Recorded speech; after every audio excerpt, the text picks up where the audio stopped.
The next question for our Ask Amanda series is what kind of damages are available? Under a tort claim in personal injury, there are a number of different categories of damages. Lawyers call these heads of damages.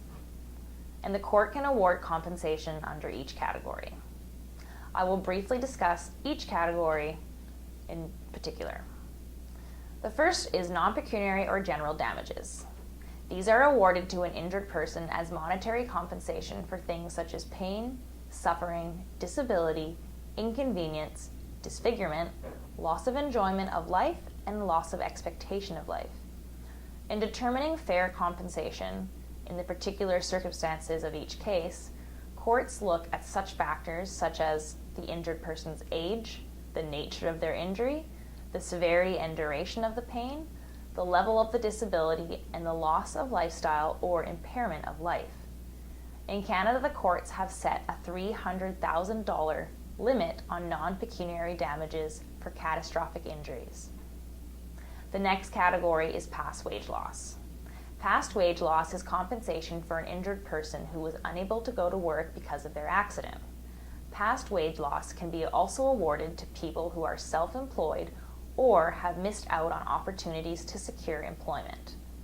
If you have missed out on overtime pay or other employment benefits as a result of your injury, you may be compensated for that loss. Our next category is loss of earning capacity. Compensation for loss of earning capacity is awarded where an injured person will have limitations on their capacity to work and earn income in the future. When awarding damages for loss of earning capacity, the courts look at whether an injured person is limited in how far up their job ladder they are able to climb, or at another job that they choose to do. An award for loss of earning capacity is meant to compensate an injured person who, because of their injuries in the accident, is less capable overall from earning income from employment and less valuable to themselves as an income earner. The next category is loss of housekeeping capacity.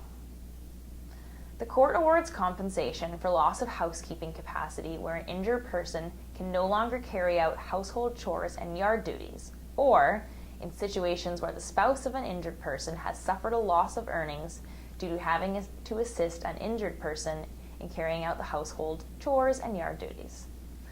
The next category is the future cost of care.